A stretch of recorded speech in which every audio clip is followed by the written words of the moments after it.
너같이 배운 것도 없는 년이 그 큰 유산은 가져다 뭐 하려고? 당장 내 아들한테 명의 넘겨. 친정엄마의 장례식장, 시어머니는 제 머리채를 휘어잡고 무자비하게 뺨을 내리쳤습니다. 남편이 이런 작자는 억지로 제 엄지손가락에 붉은 인주를 짓이기고 있었어요. 어차피 장모님 재산이면 우리 부부 돈이잖아. 빨리 도장 찍어. 그 순간 장례식장 문이 쾅 하고 열리더니 모두의 움직임이 멈춰버렸습니다. 그리고 검은 정장 차림의 남자가 들어왔는데 그는 15년 전 죽은 줄로만 알았던 제 친오빠였습니다. 그리고 잠시 후 기세 등등하던 시댁 식구들은 제 앞에 무릎 꿇고 살려달라며 싹싹 빌고 있었죠. 과연 15년 만에 나타난 제 오빠의 정체는 무엇이었을까요? 사연 시작 전에 구독 버튼을 눌러주시고 어디서 듣고 계신지 댓글에 남겨주세요. 그곳에 늘 행운이 가득하길 바라겠습니다. 결혼 3년 차, 저는 매일 새벽 5시 반이면 어김없이 눈을 떴습니다. 제 시간에 시어머니의 아침상을 차리지 않으면 그날 하루가 얼마나 지옥 같을지 너무도 잘 알고 있었거든요. 밥상을 차려놓고 시어머니의 방문 앞에 섰을 때 안에서 차가운 목소리가 흘러나왔어요. 또 미역국이니? 근본 없는 집에서 교육을 못 받아왔으니 음식 솜씨가 이 모양인 게야. 저는 두 손을 모은 채 고개를 숙였습니다. 어머니, 다시 끓여올까요? 시어머니가 방문을 거칠게 밀어젖히며 나왔어요. 비단 잠옷 차림의 시어머니는 저를 위아래로 훑어보더니 혀를 끌끌 찼습니다. 시골에서 밭이나 갈던 호래미 밑에서 자란 게 어디 가겠어?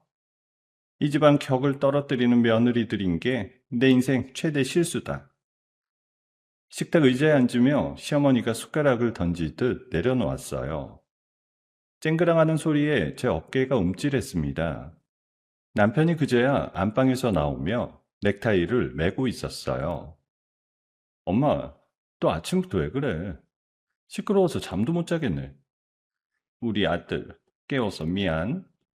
다 네 마누라 때문이지. 남편은 식탁에 앉아 국을 한 숟갈 뜨더니 인상을 찌푸렸어요. 국이 왜 이렇게 짜? 넌 도대체 결혼 3년이 되도록 간 하나 못 맞춰? 저는 입술을 깨물며 국그릇을 다시 가져가려 했어요. 그때 남편이 제 손목을 거칠게 붙잡았습니다. 됐어. 어차피 회사 가서 먹을 거니까. 시어머니가 옆에서 거들었어요. 천박한 주제. 우리 아들 만난 게 천운인 줄 알아. 남편이 회사로 나가고 시어머니가 미용실에 간다며 외출한 뒤에야 저는 거실 소파에 털썩 주저앉았습니다. 손에 쥔 휴대전화 화면에는 시골에 계신 엄마의 사진이 떠 있었어요. 밀짚 모자를 쓰고 환하게 웃으시는 그 모습을 보고 있자니 눈물이 핑 돌더라고요.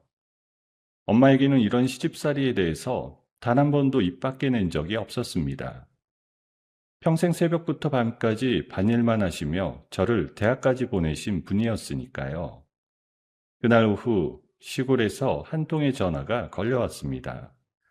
이장님의 다급한 목소리가 수화기 너머에서 떨리고 있었어요. 아이고, 여보세요? 큰일 났어요.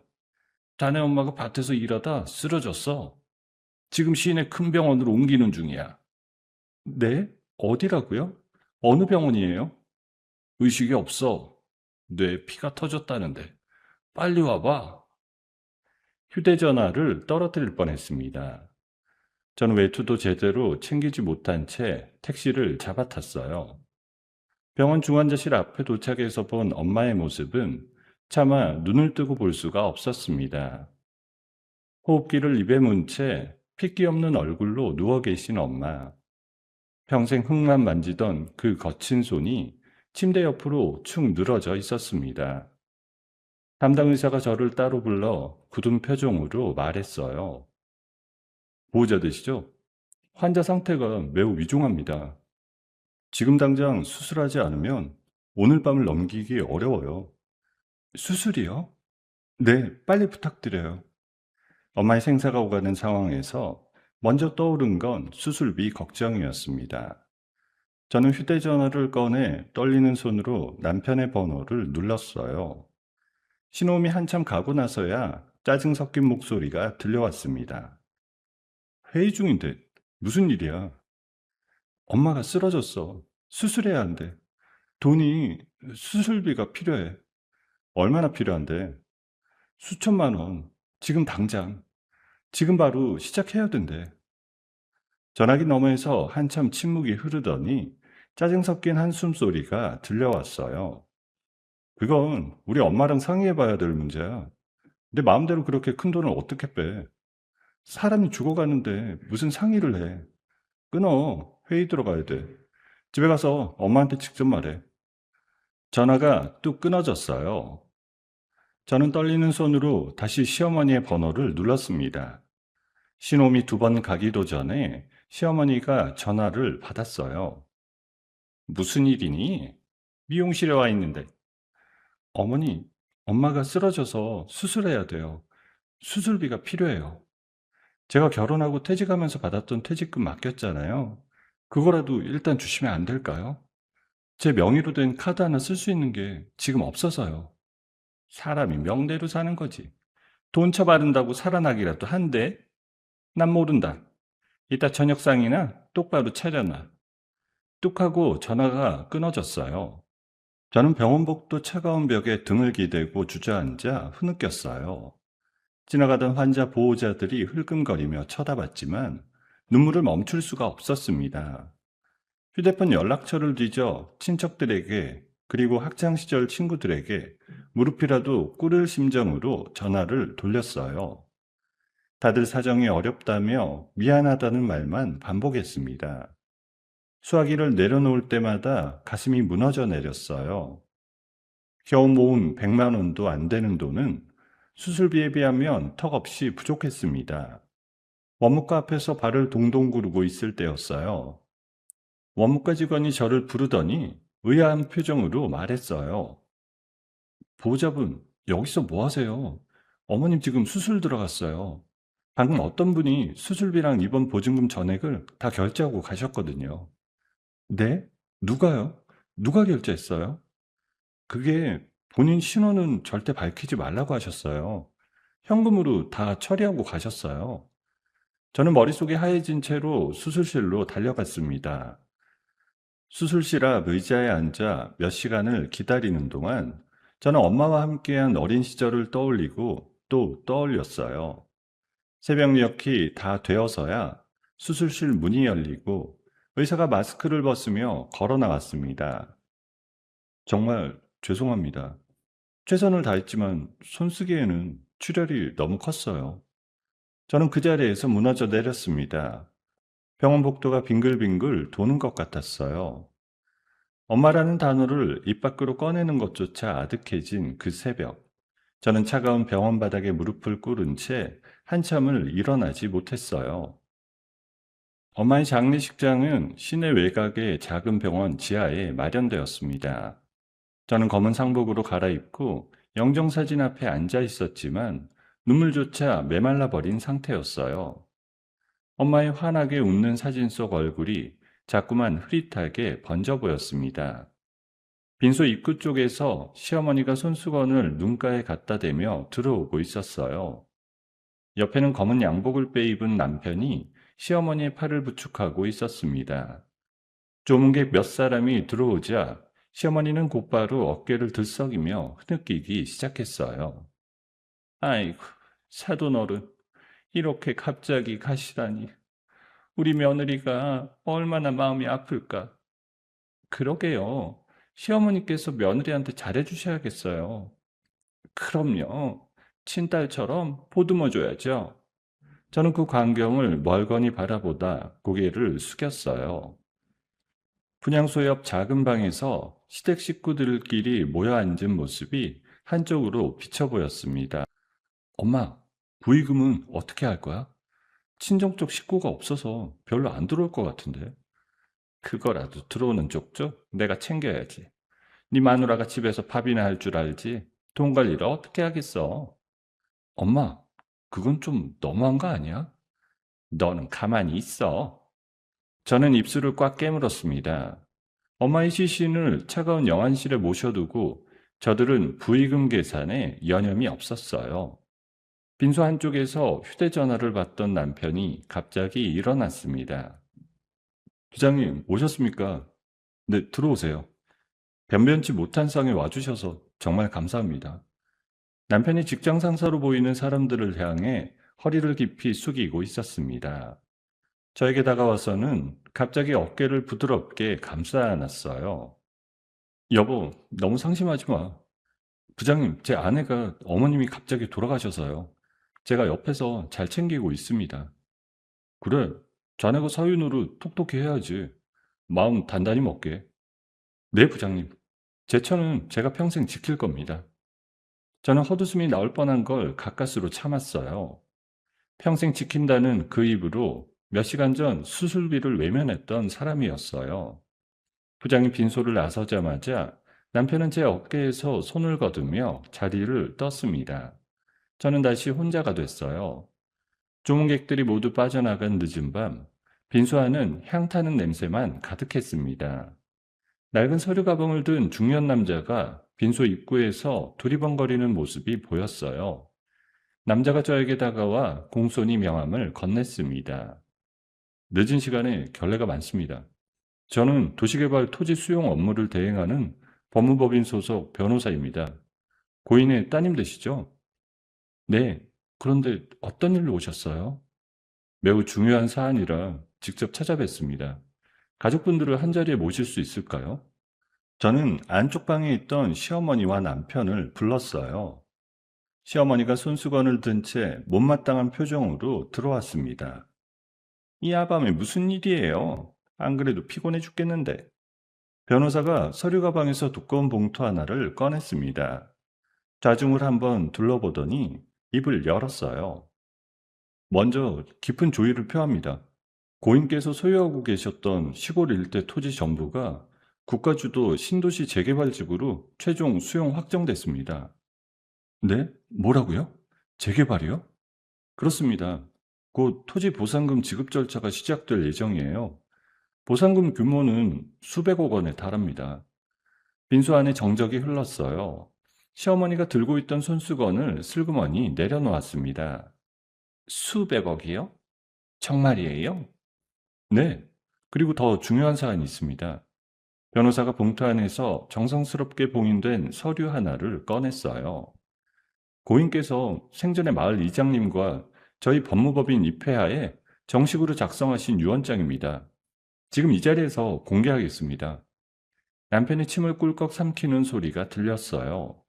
변호사가 봉인을 뜯고 서류를 펼쳤습니다. 본인은 본인 명의로 된 모든 토지와 그에 따른 재개발 보상 권리 일체를 오직 친딸 한 사람에게만 단독으로 상속한다. 뭐라고 그랬어요? 며느리 되시는 따님에게만 단독 상속한다는 내용입니다. 사위분이나 다른 가족분들께는 일체 권리가 없습니다. 잠깐만요. 그게 무슨 말이에요? 부부 공동재산이잖아요. 상속재산은 부부 공동재산이 아닙니다. 오직 따님 단독 명의로 처리됩니다. 시어머니의 얼굴이 시뻘겋게 달아올랐다가 다시 하얗게 질려갔어요. 저는 멍하니 변호사의 입을 바라봤습니다. 엄마가 평생 흙만 만지던 우리 엄마가 모든 걸 알고 계셨다는 사실에 또다시 눈물이 차올랐어요. 자세한 절차는 내일 다시 찾아뵙고 안내드리겠습니다. 따님께서는 마음의 준비를 단단히 하셔야 할 겁니다. 변호사가 정중하게 인사를 하고 빈소를 떠난 뒤에도 시어머니는 한참 동안 자리에서 일어나지 못했어요. 남편이 먼저 정신을 차리고 시어머니의 팔을 흔들었습니다. 엄마, 들었지? 수백억이래. 그게 내 마누라한테 다 간대잖아. 가만 있어봐. 이게 무슨 횡재야? 어떻게든 우리 쪽으로 끌어와야지. 남편이 그제야 저를 돌아봤어요. 방금 전까지 차갑게 외면하던 눈빛은 온데간데 없고 묘하게 끈적한 시선으로 저를 훑어보더라고요. 여보, 많이 놀랐지? 어머님이 그런 큰 비밀을 가지고 계셨을 줄이야. 우리 천천히 얘기하자. 저는 아무 대답도 하지 못한 채 영정사진 속 엄마의 얼굴을 바라봤습니다. 엄마가 마지막까지 저를 지켜주려 했다는 사실이 사무치게 다가왔어요. 차가운 빈소바닥에 떨어진 향초 그을음을 내려다보며 저는 천천히 주먹을 쥐었다 폈습니다. 장례식장의 새벽은 짙은 안개처럼 무겁게 가라앉아 있었어요. 발인을 2시간 앞두고 저는 영정사진 앞에서 마지막 향을 사르고 있었습니다. 밤새 시어머니와 남편이 번갈아가며 저에게 들러붙어 속닥거렸던 말들이 머릿속에서 떠나지를 않더라고요. 얘야, 어젯밤에는 내가 너무 당황해서 말이 헛나왔다. 미안하구나. 시어머니가 평생 단 한 번도 보여준 적 없는 표정으로 제 손을 2손으로 감싸주었어요. 손에 든 보온병에서는 김이 모락모락 피어오르고 있었습니다. 자, 이거 마셔. 새벽부터 사람 부려서 다려온 보약이야. 며느리가 이렇게 큰일을 당했는데 내가 챙겨야지. 어머니, 갑자기 왜 이러세요? 갑자기라니? 내가 평소에 너한테 너무 무심했지? 이제부터라도 친딸처럼 보듬어 주려고 그러는 거야. 저는 보온병을 받아들지 않고 그대로 두었습니다. 남편이 그 옆에 와서 제 등 뒤에 손을 얹었어요. 여보, 어머니 마음 좀 받아들여. 이제부터 우리 가족 똘똘 뭉쳐서 살아야지. 무슨 가족이야? 어제 새벽까지만 해도 엄마 수술비 한 푼 못 준다고 했잖아. 그건 내가 회의 중이라 정신이 없어서 그런 거지. 미안해. 진심으로 사과할게. 시어머니가 옆에서 거들었어요. 얘야, 그 큰 보상금 말이야. 너 같은 여자가 어떻게 관리하겠어? 요즘 사기꾼들이 얼마나 많은데 사방에서 너 노리는 사람들이 줄을 설 게다. 맞아. 안전하게 내가 관리하는 게 좋을 것 같아. 어차피 부부 공동재산이고 세금 절감 면에서도 부부 공동명의로 해두는 게 훨씬 유리하거든. 남편이 가방에서 미리 준비해둔 서류 한 묶음을 꺼냈어요. 종이 위에 토지 소유권 양도 어쩌고 하는 굵은 글씨가 적혀 있었어요. 안에 뭐? 엄마가 나한테만 남기신 거야. 누구 손도 못 대게 할 거야. 순간 시어머니의 입가에 걸려있던 웃음이 싸늘하게 식어버렸어요. 남편과 시어머니가 짧게 눈빛을 주고받는 모습이 제 눈에 들어왔습니다. 시어머니가 자리에서 천천히 일어났어요. 그래? 네 마음이 그렇다면 어쩔 수 없지. 남편도 따라 일어서며 시어머니의 뒤를 따라 빈소 밖으로 나갔습니다. 저는 그 모습을 한참 동안 바라봤어요. 분명히 무언가 잘못 돌아가고 있다는 느낌이 들었지만 정확히 무엇인지는 알 수가 없었어요. 발인을 1시간 남짓 남겨두고 시어머니가 다시 빈소로 돌아왔습니다. 이번에는 평소보다 더 부드러운 목소리였어요. 얘야, 영정 사진이랑 위패 마지막으로 정리해야지. 아래층 창고에 미리 갖다 둔 게 있는데 같이 내려가서 챙겨오자꾸나. 직원분한테 부탁하면 안 되나요? 마지막 가시는 길인데 우리가 직접 챙겨야지. 어서 가자. 저는 어쩐지 발걸음이 무거웠지만 엄마와 관련된 일이라는 말에 거절할 수가 없었습니다. 시어머니를 따라 영안실이 있는 지하 3층으로 내려갔어요. 엘리베이터에서 내리자마자 형광등이 깜빡거리는 좁고 어두운 복도가 펼쳐졌어요. 발걸음 소리가 텅 빈 복도에 메아리 쳤습니다. 복도 끝 두꺼운 철문이 달린 창고 앞에서 시어머니가 멈췄어요. 여기야. 어서 들어가렴. 제가 창고 안으로 한 발 들여놓는 순간 안쪽 어둠 속에서 그림자 셋이 불쑥 튀어나왔습니다. 건장한 체격의 낯선 사내들이었어요. 사내 한 명이 제 양팔을 거칠게 낚아챘고 다른 한 명은 제 입을 손바닥으로 막았습니다. 밖에서는 시어머니가 빠르게 철문을 잠그는 소리가 들려왔어요. 쾅하는 소리와 함께 창고 안은 그들과 저, 그리고 빠져나갈 수 없는 공기로 가득 찼습니다. 창고 한가운데에는 낡은 책상 하나가 놓여 있었고 그 위에는 인감도장과 시뻘건 인주, 그리고 두꺼운 서류 한 묶음이 가지런히 놓여 있었어요. 시어머니가 천천히 책상 쪽으로 걸어오며 입을 열었습니다. 좋게 가자고 했을 때 좋게 가야지. 내가 그렇게 부드럽게 말해줬는데 어디서 며느리 주제에 단호하게 안 한다는 말이 나와? 어머니, 이게 도대체 무슨 짓이에요? 무슨 짓이긴? 우리 집안 재산 지키는 짓이지. 그 돈이 어떤 돈인데 흑수저 출신 며느리한테 다 갖다 바쳐? 남편이 그제야 사내들 뒤에서 모습을 드러냈어요. 기둥 옆에 몸을 숨기고 있었는지 어둠 속에서 천천히 걸어 나왔습니다. 당신까지? 어떻게 이럴 수가 있어? 어차피 우리 부부 돈이잖아. 핏대 세울 일도 아니야. 좋게 좋게 넘어가자. 시어머니가 책상 위 서류를 거칠게 펼쳤어요. 여자가 그 큰 돈을 어떻게 굴려? 당장 우리 아들 명의로 다 넘겨. 안 넘기면 네 엄마 발인도 못 가는 거야. 저는 사내들에게 양팔을 붙잡힌 채 책상 앞까지 끌려갔습니다. 발버둥을 쳐도 사내들의 소나기는 꿈쩍도 하지 않았어요. 시어머니가 갑자기 제 복부를 향해 발길질을 했습니다. 날카로운 통증이 명치를 뚫고 올라왔어요.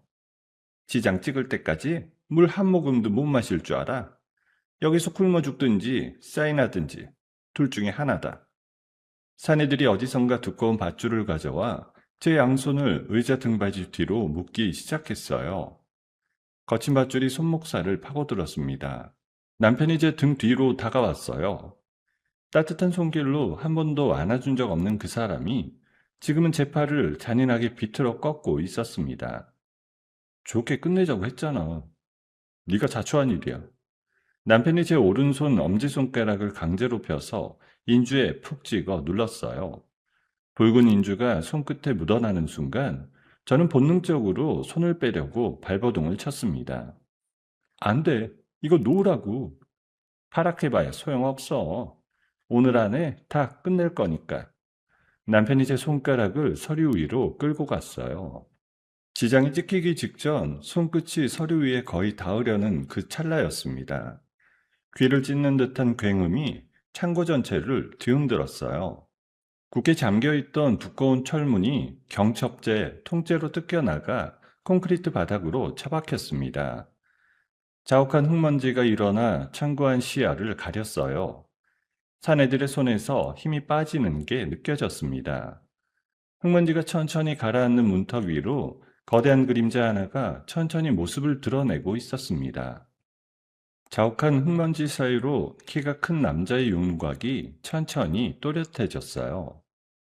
검은 정장에 검은 셔츠를 받쳐 입은 남자의 어깨 너머로 검은 옷을 입은 사내 수십 명이 도열한 모습이 보였어요.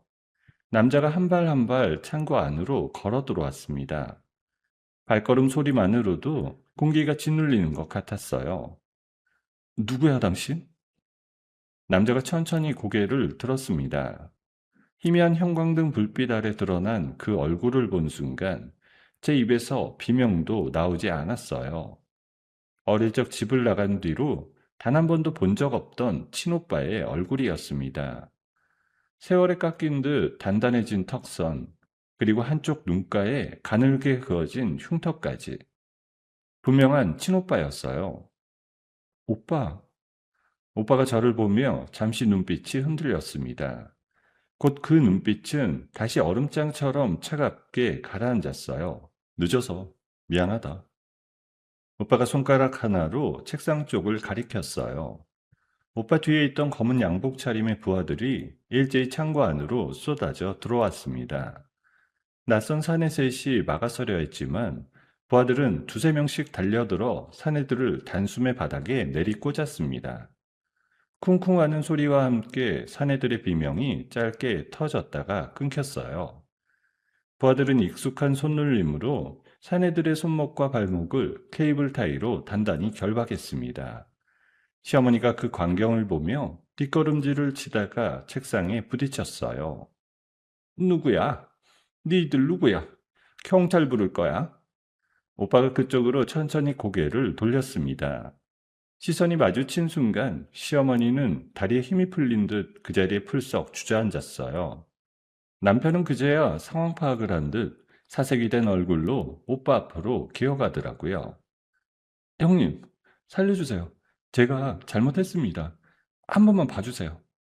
오빠가 남편을 내려다보더니 아무 말 없이 오른발을 들었어요. 구두발이 남편의 안면을 강타하는 둔탁한 소리가 울렸습니다. 남편이 그대로 뒤로 나가 떨어져 콘크리트 바닥 위를 굴렀어요.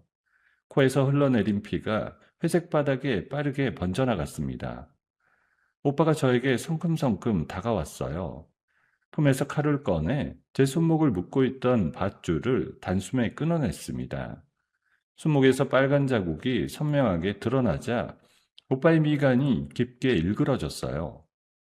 손목 좀 보자. 오빠가 제 손목을 조심스럽게 들어올려 살폈어요. 평생 사람을 베고 살아온 듯한 거친 손이 제 손목 앞에서는 솜털처럼 가벼웠습니다.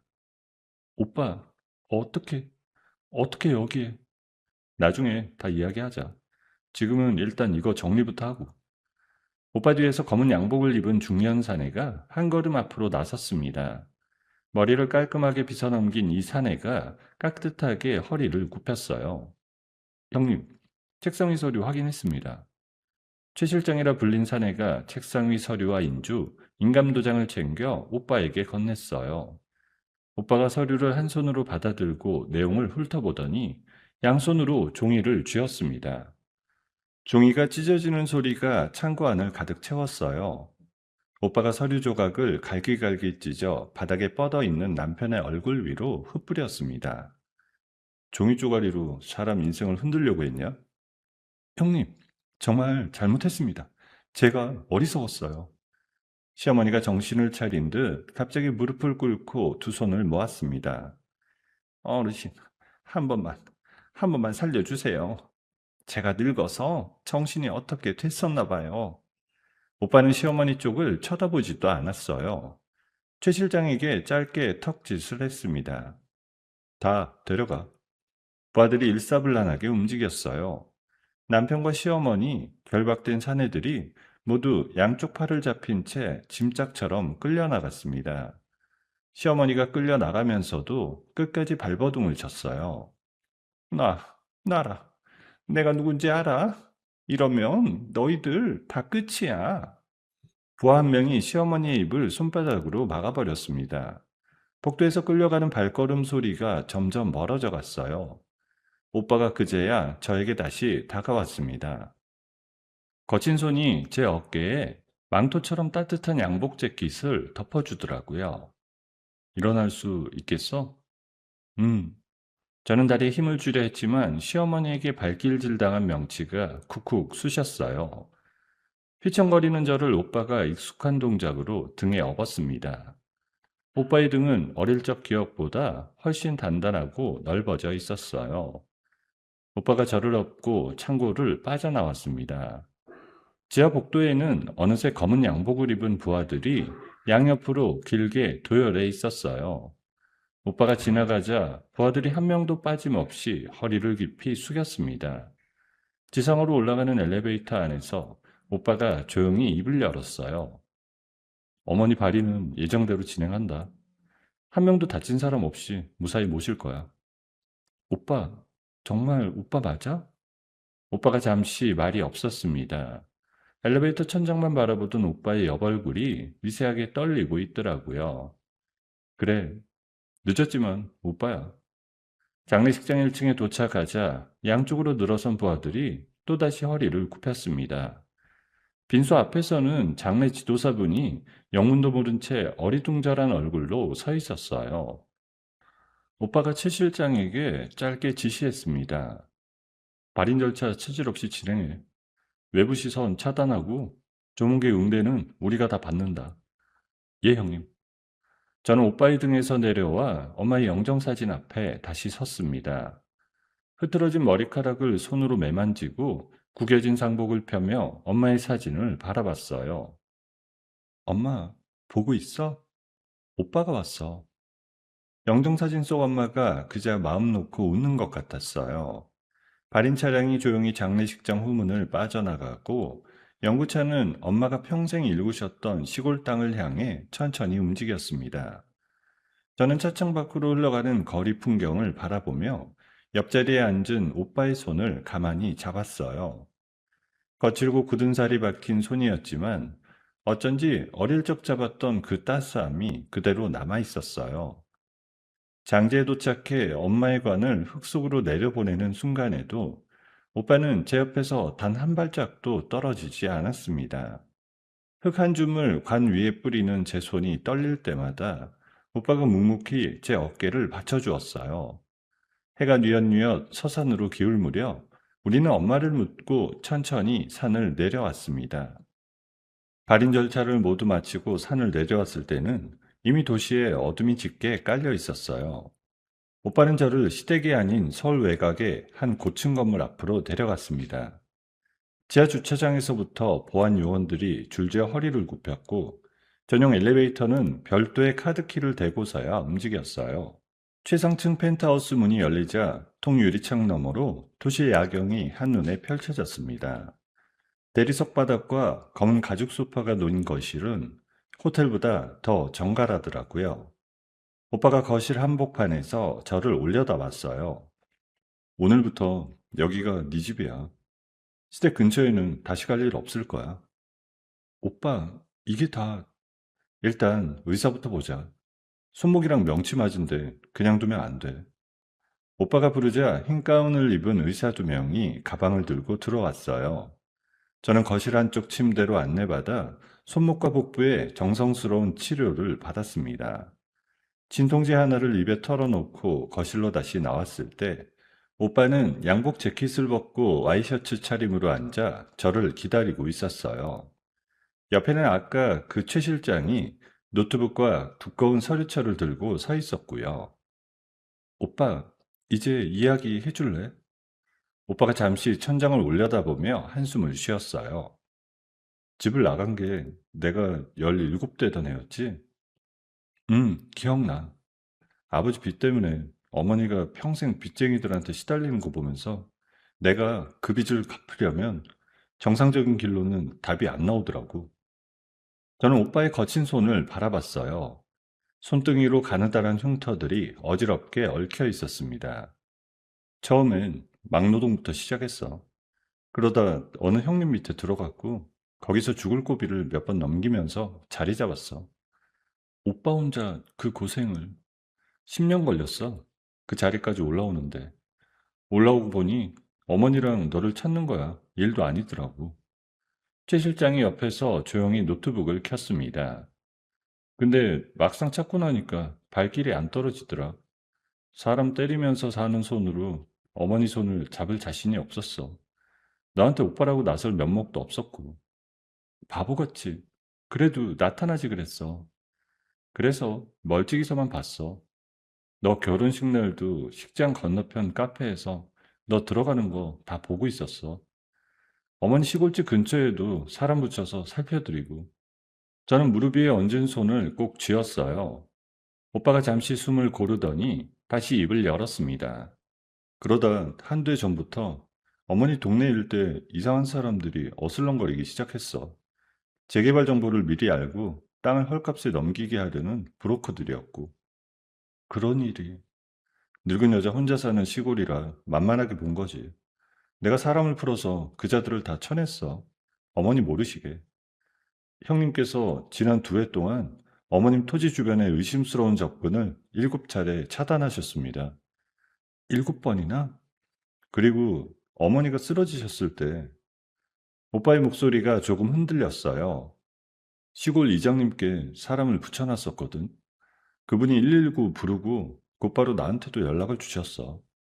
그럼 병원 도착하기 전에 내가 먼저 가 있었지.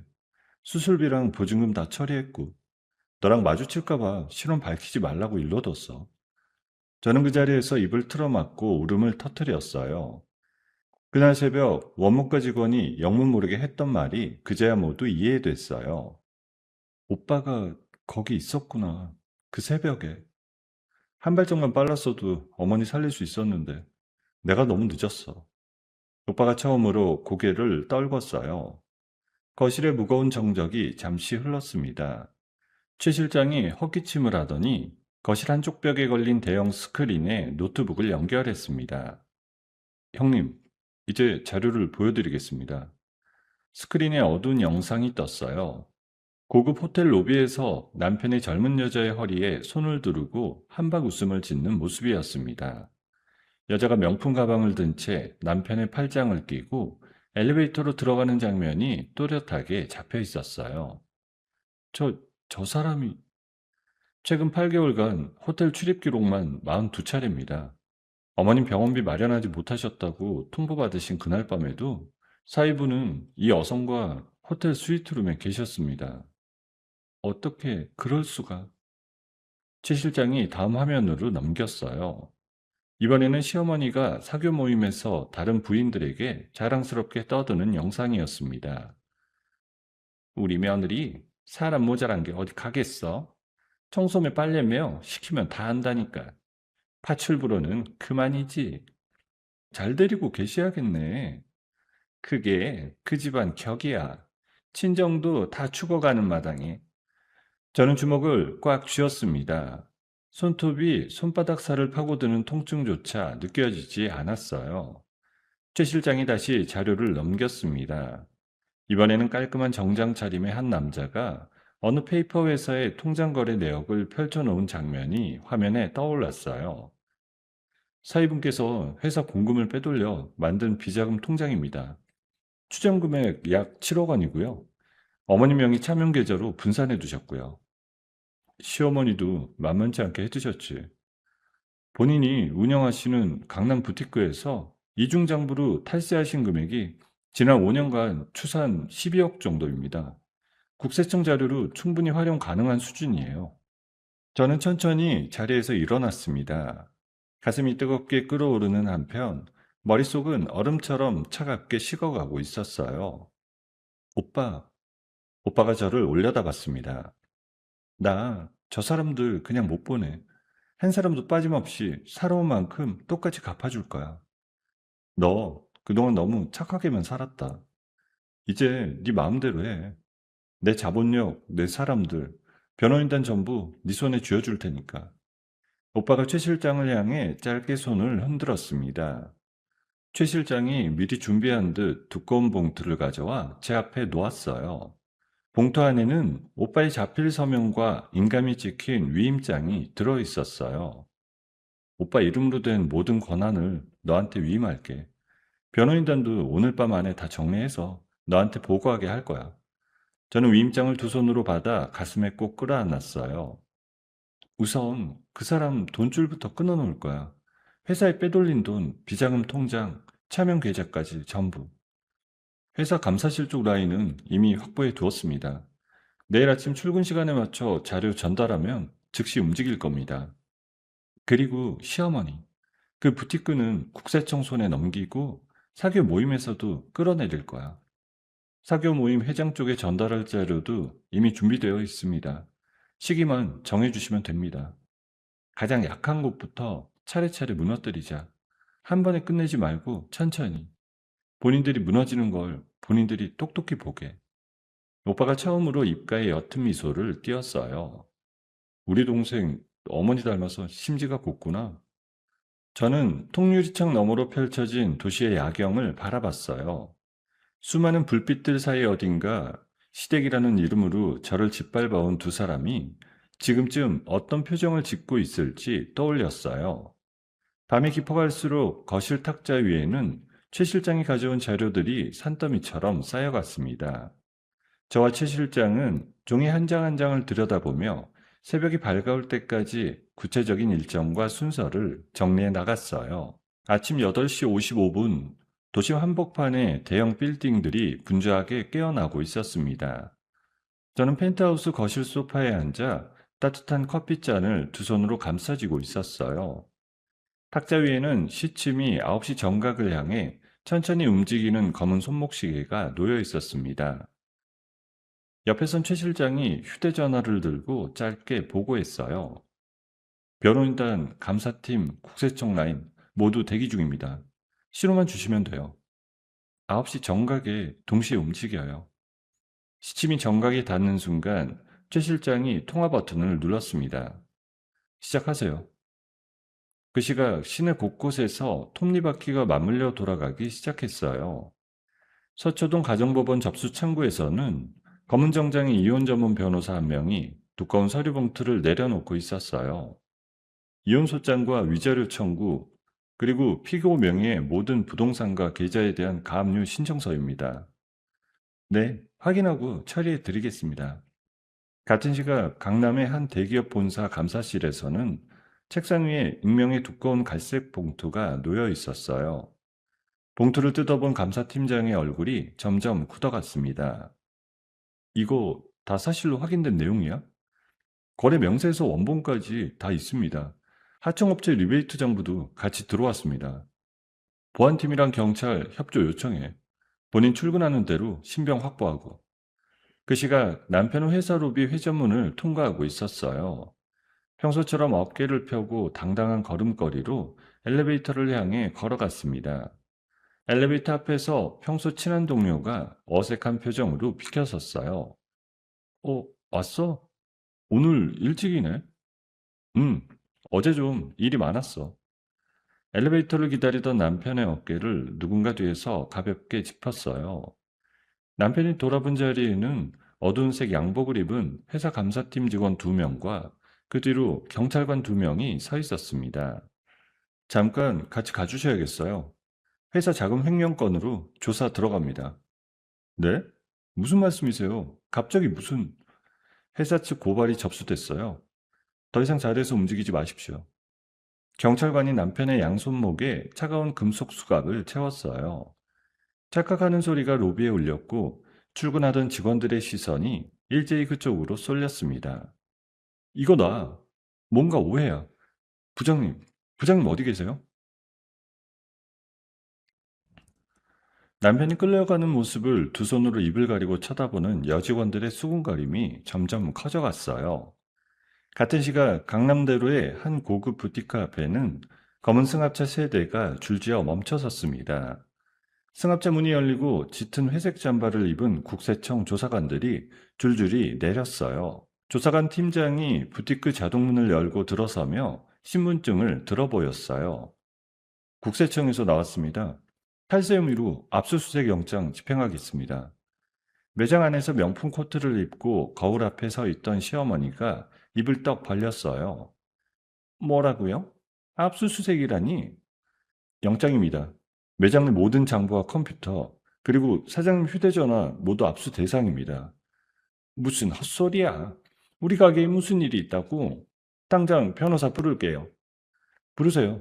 단, 영장 집행에 협조 안 하시면 공무집행방해로 추가 입건됩니다. 매장 직원들이 어쩔 줄 모르는 표정으로 한쪽 구석에 모여 있었어요. 조사관들은 익숙한 손놀림으로 매장 안 컴퓨터와 장부, 결제 단말기까지 순식간에 박스에 담아 옮기기 시작했습니다. 시어머니가 휴대전화를 들고 떨리는 손가락으로 남편의 번호를 눌렀지만 신호음조차 가지 않더라고요. 같은 시각 펜트하우스에서 저는 최 실장의 다음 보고를 받고 있었습니다. 사위분 신병 확보 완료. 강남 부티크 압수수색 진행 중. 감유 결정도 1시간 내 확정됩니다. 시어머니 빚 쪽은요? 형님 자금으로 페이퍼 컴퍼니 3곳을 통해 시어머님 사채와 제2금융권 채무 전부 매입했습니다. 현재 시어머님 명의 채무 23억 원, 전부 저희 손에 있습니다. 오후 1시에 일시상환 통지서 보내세요. 24시간 내에 전액 상환 안 하면 강제 집행 들어간다고. 알겠습니다. 오후 1시 부티크 압수수색을 막 끝낸 시어머니에게 두꺼운 등기봉투 3통이 동시에 도착했어요. 시어머니가 떨리는 손으로 봉투를 뜯었습니다. 3봉투 모두 같은 내용이었어요. 뭐야 이게? 무슨 채권 양도가 됐다는 거야? 시어머니가 떨리는 손으로 평소 어울리던 사교 모임 부인의 번호를 눌렀어요. 신호음이 2번 가더니 통화가 연결됐습니다. 언니, 나예요. 급한 일이 생겨서. 누구세요? 나야, 강남 윤마담. 언니, 내가 잠깐만 5억만 빌릴 수 없을까? 정말 급해서. 어머, 어제 우리 모임 형님께서 우편물 한 통 받으셨다는데? 거기에 그쪽 얘기가 잔뜩 있더라고요. 우편물이라니? 무슨 우편물? 며느리를 영안실 지하에 가둬놓고 발길질을 하셨다면서요? 거기다 탈세까지. 우리 모임에서 그런 분이랑 어울리면 격이 떨어진다고 형님께서 노발대발이세요. 그게 다 오해야. 언니, 한 번만. 뚝 하고 전화가 끊겼습니다. 시어머니가 다시 다른 번호를 눌렀지만 신호음 끝에 들리는 건 차가운 부재중 안내음 뿐이었습니다. 다섯 번째, 일곱 번째, 열 번째 신호까지 전부 마찬가지였어요. 펜트하우스 거실 한쪽 벽에 걸린 대형 모니터에는 여러 화면이 동시에 떠 있었습니다. 한쪽에서는 남편이 경찰서로 끌려 들어가는 뒷모습이 잡혔고, 다른 쪽에서는 부티크 앞에서 망연자실 서 있는 시어머니의 모습이 잡혀 있었어요. 오빠가 천천히 거실로 걸어 들어왔습니다. 하루만이다. 너 정말 매서운 데가 있구나. 이건 시작일 뿐이야. 오빠가 제 옆자리에 앉으며 모니터를 응시했어요. 그래, 너 하고 싶은 만큼 다 해. 끝까지 옆에서 봐줄 테니까. 저는 모니터 속 시어머니의 일그러진 얼굴을 가만히 들여다봤어요. 평생 저를 짓밟아온 그 입술이 지금은 갈라진 채로 어딘가에 닿지 않는 전화를 향해 애원하고 있었습니다. 탁자 위 휴대전화 진동이 짧게 울렸어요. 최 실장이 보낸 메시지에는 다음 단계가 적혀 있었습니다. 사흘 후 사위분의 비자금 은닉처인 내연녀의 오피스텔로 직접 들어갑니다. 저는 휴대전화 화면을 가만히 들여다보다가 천천히 답장을 보냈어요. 준비된 대로 진행해요. 펜트하우스 통유리 창 너머로 오후의 햇살이 도시를 환하게 비추고 있었지만 그 빛이 시댁 식구들에게는 더 이상 닿지 않을 거였어요. 자금줄을 끊은 지 사흘이 지난 늦은 오후, 강남의 한 고급 오피스텔 27층 복도가 유난히 조용했어요. 최 실장이 앞장서고 검은 양복을 입은 부하 두 명이 한 발짝 뒤에서 따랐습니다. 저는 두꺼운 선글라스를 쓰고 그 일행을 천천히 따라 걸었어요. 오피스텔 2701호 앞에서 최 실장이 짧게 노크했습니다. 문 너머에서 여자 목소리가 들려왔어요. 누구세요? 약속 없는데? 저희가 약속 없이 찾아뵐 만한 이유가 있어서 왔습니다. 문 좀 열어주시죠. 도어락이 풀리는 소리가 들리고 문이 손바닥만큼 열렸어요. 화려한 실내복 차림에 진한 화장을 한 여자가 의심 가득한 눈으로 빈틈 사이로 내다봤습니다. 최 실장이 한 손으로 문을 가볍게 밀어 활짝 열었어요. 부하들이 양옆으로 갈라서며 위압적인 자세로 자리를 잡았습니다. 뭐예요? 당신들 누구야? 잠시만 시간 내주시면 되겠습니다. 거실에서 얘기하시죠. 저는 천천히 안으로 들어가 거실 소파에 앉았어요. 거실 한쪽에는 명품 가방이 줄지어 쌓여 있었고 와인셀러 안에는 비싼 술이 가득했습니다. 이 모든 게 엄마 수술비 한 푼 못 준다던 그 사람의 돈으로 채워진 것이었어요. 내 언니가 소파 건너편에 어색하게 걸터 앉았습니다. 선글라스를 천천히 벗는 제 얼굴을 보더니 내 언니의 안색이 새파랗게 질려갔어요. 당신은 그 사람 아내야. 한 번쯤은 만날 줄 알았지? 최 실장이 옆에서 노트북을 펼쳤어요. 화면에는 내연녀의 옛 사진 한 장과 함께 빼곡한 글자가 떠 있었습니다. 7년 전 강남 모 유흥업소 종사 시절 손님 명의 카드로 8천만 원 상당의 명품 구매 후 잠적. 사기 혐의로 약식 기소된 전과 있으시죠? 그건 옛날 일이고. 최 실장이 다음 화면을 띄웠습니다. 이번에는 통장 거래 내역과 부동산 등기부등본이 줄지어 떴어요. 현재 이 오피스텔, 명의는 본인이시지만 자금 출처는 전부 회사 공금 횡령 자금이라는 거 알고 계시죠? 차 한 대 값 빼고 나머지 전부. 나는 몰랐어요. 그 사람이 다 알아서 한 거예요. 나는 그냥 받기만 했다고. 받았으면 끝난 거지. 받은 사람도 똑같이 가는 거 알지? 내 언니가 자리에서 벌떡 일어났어요. 다리에 힘이 풀린 듯 다시 소파에 털썩 주저앉으며 두 손으로 얼굴을 감쌌어요. 살려주세요, 제발. 저 한 번만 봐주세요. 시키는 대로 다 할게요. 저는 무릎 위에 가지런히 손을 모은 채 천천히 입을 열었어요. 시키는 대로 할 수 있겠어? 네, 뭐든지요. 최 실장이 미리 준비한 각서 한 장을 내밀었어요. 이거 쓰면 저는 안 들어가는 거죠? 협조하시는 한 본인 정과는 다시 끄집어내지 않습니다. 단, 약속을 어기시면 내연녀가 떨리는 손으로 도장을 가지러 안방으로 달려갔습니다. 거실로 돌아온 내연녀의 손에는 자그마한 막도장과 인주가 들려 있었어요. 각서 끝에 빨간 지장이 또렷이 찍히는 순간 저는 천천히 자리에서 일어났습니다. 내일 아침에 경찰서로 자진 출두해. 그 사람이 너 협박해서 공금 빼돌리게 했다고. 너는 시키는 대로만 한 피해자라고. 네, 그렇게 진술할게요. 다음날 아침 강남경찰서 민원실로 한 여성이 떨리는 손으로 자진 출두했어요. 수사관 앞에서 내연녀는 흐느끼는 연기를 보태가며 진술서를 작성했습니다. 그 사람이 처음에는 좋은 사람인 줄 알았어요. 알고 보니까 회사 돈을 빼돌리고 있더라고요. 저한테 통장 명의 빌려달라고. 거절하니까 죽이겠다고 협박했어요. 강요와 협박에 의해 명의를 빌려준 거다. 그 말씀이시죠? 네, 무서워서 어쩔 수가 없었어요. 저 정말 아무것도 몰랐어요. 내연의 진술이 추가되자 남편의 사건은 단순 횡령에서 협박과 강요를 동반한 특수경제 범죄로 단번에 무게가 바뀌었어요. 미리 신청해두었던 보석 신청은 그날 오후 곧바로 기각되었습니다. 남편은 일반 유치장에서 구치소 독방으로 이감되었다는 소식이 곧 들려왔어요. 그날 저녁 시어머니가 다 떨어진 옷차림으로 강남 한복판의 모습을 드러냈습니다. 오피스텔 1층 입구에서 경비실 직원에게 막무가내로 매달리고 있는 모습이 펜트하우스 모니터에 잡혔어요. 위에 사는 여자, 그 칼보 좀 풀러내라고. 우리 아들 돈 다 거기 있다잖아. 사모님, 진정하세요. 경찰 부릅니다. 풀을 테면 풀러. 내 돈 가져간 게 큰년이라고. 위에 올라가게 좀 해줘. 경비원이 결국 인터폰으로 27층을 호출했어요. 이쪽에서는 모든 상황을 모니터로 지켜보고 있는 저와 최 실장이 동시에 짧은 미소를 지었습니다. 올려보내라고 하시죠.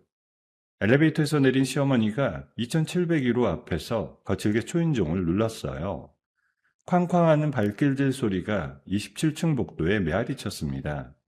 문이 열리자마자 시어머니가 안으로 밀고 들어갔어요. 야, 이년아. 우리 아들 돈 어디다 빼돌렸어? 통장 내놔.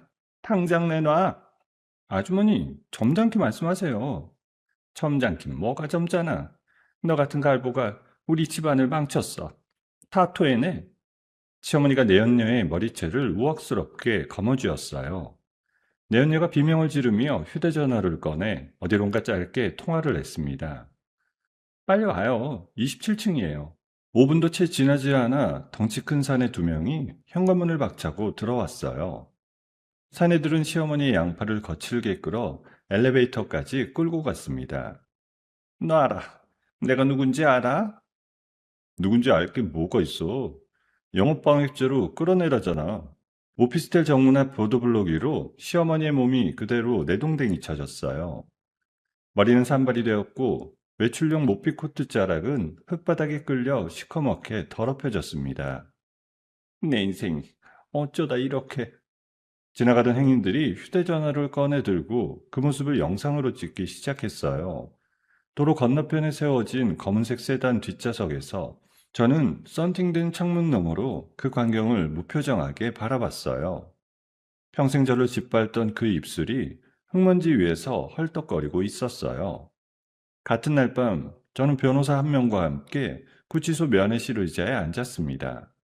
두꺼운 유리 칸막이 너머로 푸른 죄수복을 입은 남편이 끌려 들어왔어요. 수염은 며칠째 깎지 못해 거뭇하게 자라 있었고 두 눈은 퀭하게 들어가 있더라고요. 여보, 내가 잘못했어. 한 번만 봐줘. 응? 저는 변호사가 내미는 두툼한 서류 묶음을 받아 칸막이 아래 작은 틈으로 밀어 넣었습니다. 이혼 합의서와 재산분할 포기각서, 그리고 위자료 지급 약정서였어요. 사명해. 이건 내 전 재산을 다 포기하라는 거잖아. 이거 쓰면 나 나가서 거지 돼. 못 나가게 만들 수도 있어. 내가 마음만 먹으면. 저는 옆에 둔 봉투에서 사진 몇 장을 꺼내 칸막이에 갖다 댔습니다. 호텔 출입 영상에서 캡처한 사진들과 비자금 통장 거래 내역서 사본이었어요. 그건 어떻게? 이거 검찰에 추가로 넘기면 형량이 2배는 늘어. 거기에 내연녀가 너 협박했다고 진술까지 보탰으니까 한 20년쯤은 가뿐히 살게 될 거야. 여보, 제발, 제발 그것만 부탁이야. 서명해. 지금 안 하면 다음 면회는 없어. 남편의 어깨가 무너지듯 내려앉았어요. 손이 사시나무 떨듯 떨리고 있더라고요. 푸른 죄수복 소매로 눈가를 거칠게 훔치고 떨리는 손가락으로 펜을 집어 들었습니다. 서명란마다 또박또박 자기 이름을 적고 마지막에는 손가락에 인주를 묻혀 빨간 지장을 꾹 찍었습니다. 영안실 지하 창고에서 저에게 지장을 강요하던 그 손가락이었어요. 서명이 끝난 서류를 변호사가 칸막이 아래로 회수해 갔습니다. 여보, 손 한 번만 잡아봐, 응? 저는 자리에서 천천히 일어났습니다. 유리 칸막이 너머의 남편을 한번 짧게 내려다보고는 등을 돌렸어요. 면회실 문이 닫히는 그 순간까지 등 뒤로 들려오는 흐느낌이 점점 작아져 갔습니다. 밖으로 나오는 차가운 밤바람이 뺨을 스쳤어요. 대기 중이던 검은 세단 뒷자리에 오르며 저는 휴대전화를 꺼내 짧게 메시지를 보냈습니다. 마지막 단계, 시작할 시간이에요. 남편이 면회실에서 서명한 다음날 오후, 서울에는 늦가을 찬바람이 매섭게 불고 있었습니다. 펜트하우스 1층 로비 자동문이 거칠게 열리고 머리가 산발이 된 한 늙은 여자가 비틀거리며 들어왔습니다. 낡은 모피코트 자락에는 흙먼지가 켜켜이 묻어 있었고 한쪽 발에는 굽이 부러진 구두가 간신히 걸려 있었어요. 시어머니였습니다. 로비 보안팀장이 곧바로 그 앞을 가로막았어요. 사모님, 외부인은 출입 금지입니다. 돌아가 주시죠. 우리 며느리 만나러 왔어. 위에 사는 거 다 알아요. 좀 만나게 해줘. 입주민 동의 없이는 안 됩니다. 시어머니가 갑자기 그 자리에 무릎을 꿇었어요. 대리석 바닥에 이마를 쾅쾅 찌으며 흐느꼈습니다. 며느리야, 애미 한 번만 만나줘. 잘못했다. 정말 잘못했어. 로비를 지나가던 입주민들이 발걸음을 멈추고 그 모습을 흘끔거렸어요. 휴대전화를 꺼내 영상을 찍는 사람도 있었습니다. 보안데스크 인터폰이 짧게 울렸어요. 직원이 저에게 상황을 보고하더라고요. 저는 천천히 자리에서 일어났습니다. 엘리베이터를 타고 1층으로 내려가는 동안 오빠가 옆에서 묵묵히 같은 엘리베이터에 올라탔어요. 정말 내려가도 괜찮겠어? 내 입으로 직접 끝낼 거야. 엘리베이터 문이 열리자 무릎 꿇은 시어머니의 모습이 정면으로 들어왔어요. 시어머니가 저를 보더니 두 손을 비비며 무릎 걸음으로 다가왔습니다. 며느라, 애미가 다 잘못했어. 이 늙은이가 정신이 나갔었다. 한 번만 살려다오. 저는 시어머니에게서 2발짝쯤 떨어진 곳에 멈춰섰어요. 새 구두굽이 대리석 바닥에 또각하고 닿는 소리가 유난히 또렷했습니다. 어머니, 그래, 그래 며느라. 며느리라는 말 그 입에서 한 번도 따뜻하게 들어본 적이 없는데 지금 와서 며느리라고 부르시네요. 그건 내가 옛날 사람이라 표현을 못해서 시골에서 밭이나 갈던 호래미 밑에서 자란 게 어디 가겠니? 이 집안 격을 떨어뜨리는 며느리를 들인 게 내 인생 최대 실수다. 시어머니의 얼굴이 굳었어요. 저는 시어머니의 표정을 똑바로 응시한 채 말을 이었습니다. 사람이 명대로 사는 거지. 돈 처바른다고 살아나게라도 한대? 그건 천박한 주제에 우리 아들 만난 게 천운인 줄 알고 살아. 그만해라. 어머니가 저한테 했던 말이에요. 한 글자도 안 틀리고 그대로 기억하고 있어요. 평생 잊지 못해서요. 시어머니가 결국 두 손으로 얼굴을 가리고 흐느꼈어요. 저는 한 발짝 더 다가가 시어머니를 내려다봤습니다. 영안실 지하 창고에서 제 명치를 발로 차시던 거, 손가락에 강제로 인주 묻히시던 거, 다 기억해요? 며느라, 정말 잘못했어. 오빠가 짧게 손짓을 하자 부하 한 명이 큰 봉투를 가져왔어요. 봉투 안에서 시어머니가 영안실 지하창고에서 사용했던 두꺼운 밧줄 한 토막과 갈기갈기 찢어진 강제 양도각서 조각들이 쏟아져 나왔습니다. 오빠가 그것들을 시어머니 무릎 앞에 툭 떨어뜨렸어요. 그날 고용했던 사내셋 다 자백했어. 누가 시켰는지, 얼마 받기로 했는지, 언제 어떻게 가둘 계획이었는지까지. 한 글자도 빼놓지 않고 진술서에 적혀 있어. 어떻게? 그 순간 로비 자동문 밖에서 사이렌 소리가 점점 가까워졌어요. 경찰차 2대가 정문 앞에 멈춰서고 정복 차림의 형사 2명이 안으로 들어왔습니다. 형사 1명이 시어머니 앞에 신분증을 내보였어요. 폭행교사 및 특수 감금 혐의로 긴급 체포합니다. 변호인을 선임할 수 있고 진술을 거부할 권리가 있습니다. 안 돼. 며느라, 한 번만 봐줘. 형사가 익숙한 손놀림으로 시어머니의 양손에 수갑을 채웠어요. 차가운 금속이 가느다란 손목에 채워지는 그 소리가 로비 가득 울렸습니다. 경찰차로 끌려나가는 시어머니가 마지막까지 발버둥을 쳤어요. 이미 누군가의 제보로 대기 중이던 취재진들이 시어머니 주위로 우르르 몰려들었습니다. 클래시 세례가 시어머니의 얼굴을 향해 사정없이 터졌어요. 강남 부티크 사장님, 며느리 감금 폭행 혐의 인정하십니까? 탈세 혐의와도 관련이 있다는데 한 말씀 부탁드립니다. 시어머니가 2손을 들어 얼굴을 가리려 했지만 수갑 때문에 제대로 가려지지도 않았어요. 평생 그렇게 자랑하던 명품 모피코트 자락이 흙바닥에 질질 끌리며 끌려갔습니다. 저는 로비 자동문 안쪽에서 그 광경을 끝까지 지켜봤어요. 오빠가 옆에서 조용히 제 어깨에 손을 얹었습니다. 이걸로 끝이다. 아직 한 가지 더 남았어.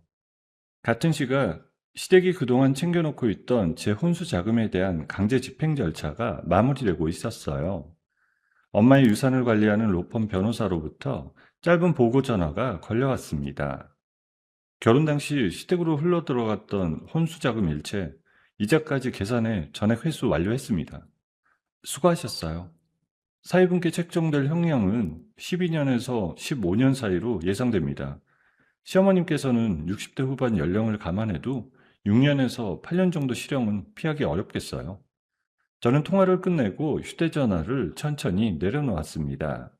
남편은 구치소에서 중형 선고를 기다리는 신세가 됐어요. 시어머니 역시 늙은 몸으로 교도소 수감 생활을 피할 수 없게 되었습니다. 평생 격이 어떻고 근본이 어떻고 떠들던 그 입으로 이제는 차가운 시멘트 벽을 마주하게 될 거였어요. 저는 시댁이라는 이름의 지독한 종양을 제 삶에서 완전히 도려냈어요. 펜트하우스로 다시 돌아온 저는 거실 안쪽에 정성스럽게 모셔둔 엄마의 영정사진 앞에 섰습니다. 작은 향로에 향 한 개를 꽂고 불을 붙였어요. 가느다란 연기가 천천히 천장을 향해 피어올랐습니다. 옆 탁자 위에는 태블릿이 한 대 놓여 있었어요. 화면에서는 시어머니 긴급 체포 소식과 남편의 구속수사 뉴스가 번갈아 흘러나오고 있었습니다. 엄마, 보고 있어? 엄마의 영정사진 속 환한 미소가 그제야 진심으로 편안해 보였어요. 밀짚 모자를 쓰고 활짝 웃으시던 그 얼굴이 이제는 더 이상 슬퍼 보이지 않았습니다. 저는 향이 다 타들어가는 모습을 한참 동안 가만히 지켜봤어요. 연기 한 줄기가 거실 통유리창 너머로 펼쳐진 도시의 야경 위로 천천히 흩어져 갔습니다. 시댁 일가가 법의 심판을 받은 지 한 달이 흘러갔어요. 도심 한복판의 30층짜리 빌딩 정문 위에는 제 이름이 새겨진 회사 간판이 새로 걸렸습니다. 엄마가 남기신 토지 보상금과 오빠가 보태준 자본을 합쳐 세운 대형 부동산 개발 회사였어요. 대표이사 취임식 날 아침, 저는 검은 정장에 진주 목걸이를 단정하게 매만지며 거울 앞에 섰습니다. 거울 속에는 더 이상 어깨가 움츠러든 며느리는 없었어요. 비서가 조심스럽게 노크를 했습니다. 대표님, 형님 도착하셨습니다. 대표님, 형님 도착하셨습니다. 집무실 문이 열리고 오빠가 회색 양복 차림으로 들어왔어요. 어둠의 세계에서 손을 씻은 뒤로 오빠는 합법적인 대형 보안업체와 건설 시행사의 회장으로 자리를 잡았어요. 떨리지는 않아?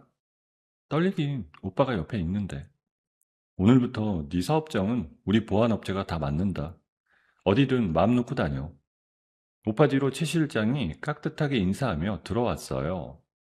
이제 최 실장은 검은 양복이 아닌 점잖은 회색 정장 차림으로 변신해 있었습니다. 대표님, 재단 설립 등기 마무리됐습니다. 이사회 명단도 확정됐고요. 이혼 전문 변호사님들도 합류 의사 확인됐어요. 네, 다음 주부터 재단 정식 업무 시작하겠습니다. 저는 시댁 일가의 만행으로 고통받는 여성들을 돕기 위한 무료 법률 지원 재단을 설립했어요. 남편 같은 사람, 시어머니 같은 사람에게 짓밟히면서도 어디에 호소해야 할지 모르는 여자들이 너무 많다는 걸 저는 이미 알고 있었습니다. 취임식이 끝난 오후 최 실장이 두꺼운 서류철을 들고 집무실로 들어왔어요. 대표님, 수감 동향 보고입니다. 저는 가죽 의자에 등을 기대며 짧게 고개를 끄덕였어요. 사위분 교도소 안에서 매일 화장실 청소와 식기 정리를 도맡고 있습니다. 누가 시키는 거예요? 같은 사동에 형님 조직 출신 재소자들이 몇 명 있습니다. 자발적으로 환영회를 열어주셨다는 보고입니다. 자발적으로 누가 시킨 일이 아닙니다. 사위분께서 자초하신 결과죠. 저는 짧게 미소를 지으며 다음 서류로 손을 옮겼어요. 시어머님은 여성교도소 일반 사동에 수감 중이십니다.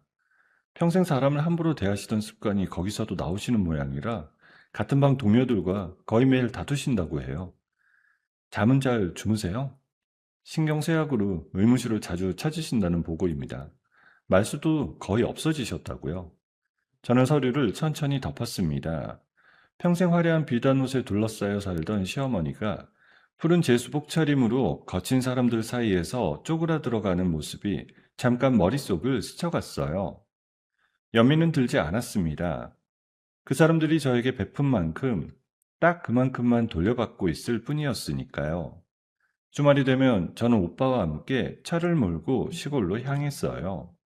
엄마가 평생 호미를 쥐고 살았던 그 척박한 땅은 이제 푸른 잔디가 깔린 도시공원으로 새롭게 단장되어 있었습니다. 공원 한가운데 작은 언덕 위에는 엄마의 추모비가 세워져 있었어요. 오빠가 추모비 앞에 작은 들꽃 한 다발을 내려놓았습니다. 어머니, 다녀왔습니다. 엄마, 오빠랑 같이 왔어. 회사도 잘 굴러가고 있고, 직원이 벌써 200명이 넘었어요. 오빠가 옆에 서서 환하게 웃었어요. 어머니, 우리 동생 진짜 잘하고 있어요. 신문에도 자주 나와요. 저는 추모비 옆에 가만히 무릎을 꿇었습니다. 엄마의 거친 손이 그리워질 때마다 저는 이 자리로 돌아와 잠시 머물다 가곤 했습니다. 추모비 너머로 보이는 공원 한쪽에서는 거대한 공사장 천막이 펄럭이고 있었어요. 엄마가 호미질을 하시던 바로 그 자리에 초대형 복합문화 쇼핑몰 건설을 알리는 성대한 기공식이 한창 진행 중이었습니다. 쇼핑몰 정문에 새겨질 이름은 제 이름과 엄마의 이름을 나란히 합쳐 만든 것이었어요. 엄마의 평생이 흙더미 속에 묻혀 사라지는 게 아니라 그 위에 거대한 빛이 새로 세워지는 거였습니다. 기공식 단상에 올라간 저는 마이크 앞에서 잠시 숨을 골랐어요. 수많은 인파와 카메라들이 저를 향해 있었습니다. 이 자리는 제 어머니께서 평생 호미를 쥐고 흙을 일구셨던 땅입니다. 기자들의 카메라 셔터 소리가 일제히 터졌어요. 어머니는 평생 가난한 농부로 사셨지만 자식에게 가장 큰 유산을 남기고 떠나셨습니다. 그 유산은 이 땅이 아니라 사람을 결코 함부로 대하지 말라는 가르침이었습니다. 객석 한쪽에서 오빠가 묵묵히 고개를 끄덕이는 모습이 보였습니다. 저는 이 자리에 어머니의 이름과 제 이름을 함께 새기겠습니다. 그리고 이곳에서 일하는 모든 분들, 이곳을 찾는 모든 손님들이 서로를 존중받는 존재로 대해주시기를 부탁드립니다. 박수 소리가 한참 동안 끊이지 않았어요. 이튿날 아침 신문 일면에는 제 사진이 큼지막하게 실렸어요. 기사 끝에는 사회환원에 적극 나서는 젊은 여성 기업인의 모범 사례라는 평이 덧붙어 있었어요. 지무실에서 그 신문을 펼쳐들고 있던 저에게 비서가 새 손님 한 분을 안내했습니다. 대표님, 첫 번째 의뢰인 도착하셨습니다. 문이 조심스럽게 열렸어요. 깡마른 체구의 30대 여성 한 분이 어색하게 굳은 표정으로 들어왔습니다. 손목에 채 가시지 않은 피멍 자국이 선명했어요. 저는 의자에서 일어나 그분에게 다가가 두 손을 잡았습니다. 오시느라 고생 많으셨어요. 천천히 말씀해 주세요. 끝까지 옆에 있을 테니까요. 여자분이 굳어있던 입술을 천천히 떼었어요. 우리 시어머니가요. 매일 새벽마다 절 깨워서 이야기를 시작하는 그분의 두 눈에 천천히 눈물이 차오르는 모습이 어쩐지 한때 거울 속에서 바라보던 제 얼굴과 닮아 있었어요. 저는 그분의 손을 더 단단히 마주 잡았습니다. 이런 손들이 앞으로도 셀 수 없이 많이 이 사무실 문을 두드리게 되겠지요. 그들 한 사람 한 사람의 손을 끝까지 놓지 않는 것이 어쩌면 엄마가 저에게 마지막으로 부탁하신 일인지도 모르겠다는 생각이 들었어요. 해가 뉘엿뉘엿 기울 무렵 모든 업무를 마친 저는 집무실 통유리창 앞에 가만히 섰습니다. 화려한 도심의 불빛들이 하나둘 켜지기 시작했어요. 비서가 와인 한 잔을 작은 쟁반에 받쳐 들고 들어왔습니다. 대표님, 오늘 정말 수고 많으셨습니다. 고마워요. 들어가 쉬세요. 저는 와인잔을 한 손에 들고 창문 앞으로 천천히 걸어갔어요. 수많은 빌딩의 불빛이 어둠 속에서 별처럼 반짝이고 있었습니다. 저 불빛 어딘가에는 차가운 시멘트 벽에 갇힌 두 사람도 있을 거였어요. 저 불빛 어딘가에는 오늘 처음 저에게 손을 내민 새로운 의뢰인도 있을 거였고요. 그리고 저 불빛 어딘가 가장 환한 자리에는 평생 흙을 일구신 엄마의 미소가 살아 숨쉬고 있을 거였어요. 저는 와인잔을 천천히 들어 올렸습니다. 엄마, 새로운 인생의 첫 잔이에요. 조용한 미소가 입가에 번지는 동안 창밖 야경 위로 별 하나가 유난히 밝게 반짝이고 있었어요. 홀어머니 밑에서 자랐다는 이유로 며느리라는 이름의 가시밭길을 묵묵히 걸어야 했던 한 여자의 이야기였습니다. 엄마의 평생 호미질로 일구셨던 그 작은 땅에 숨겨진 진실, 그리고 어느 날 갑자기 나타나 동생을 지켜낸 친오빠의 사연까지, 가족이라는 이름 뒤에 숨어 있던 두 얼굴이 얼마나 다른지를 보여드린 시간이었습니다.